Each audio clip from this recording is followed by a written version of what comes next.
Good morning, everyone. We are at Rancho de los Niños, Ensenada, Baja, Mexico. My name is Jorge Fonseca. I'm currently the director of Rancho de los Niños Orphanage. For me, to being a director, it means a lot. It means a lot because I grew up at this orphanage, so it's like coming back home and serve and help out the kids just like somebody else did to me. My responsibilities in here, they go all the way from making sure that everybody gets fed and going to a school, and also all the legal paperwork. I am the one making contact with the groups, so we don't have anyone currently in charge of that section. So I have to manage the groups. I have to manage the project like construction and all that.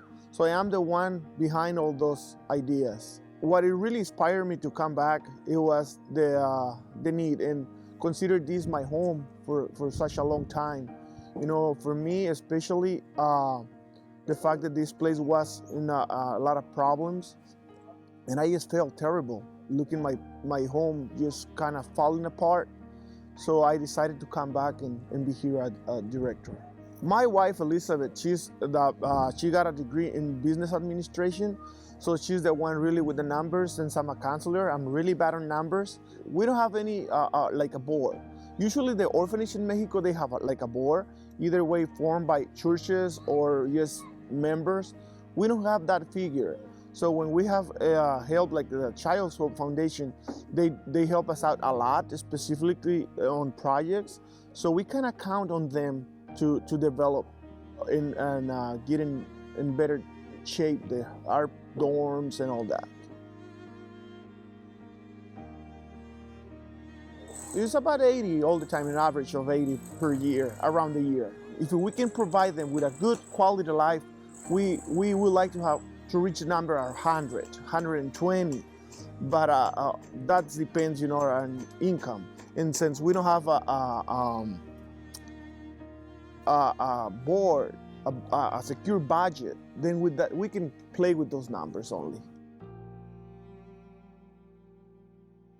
The orphanage gets their funding by volunteers, only by volunteers. It's people who are willing to donate food or donate time or donating building materials or school supplies. Like I said before, we don't have a budget that we can have every month. So, and there's people who are willing to help and serve in a specific way, or they want their money to be used in a specific topic. So, but it's mainly through the foundations and people who are willing to help us out.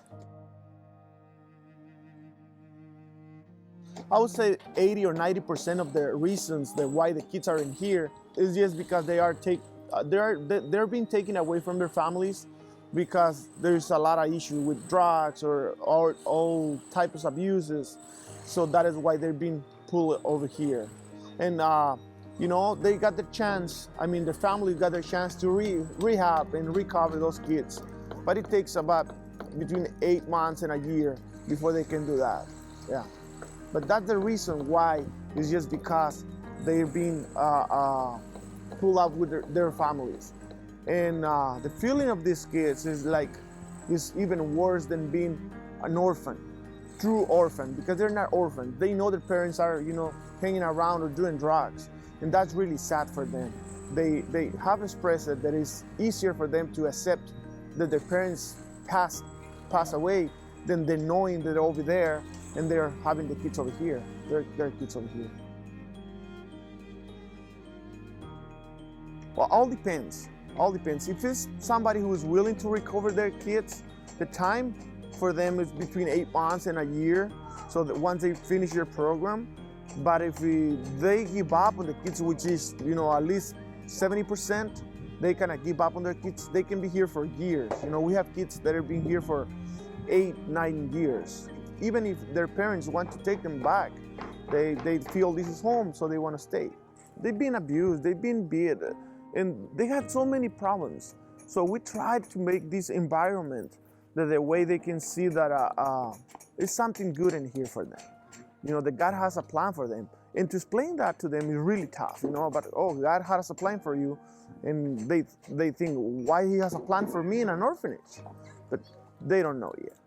So if you get into the dorms, a lot of work that is put in there is being by a Child's Hope. That's the way they've been helping us so far, yeah. I want to say thank you for all those people who have helped us already. And I want to make an invitation for all those that are thinking and looking at a place to help.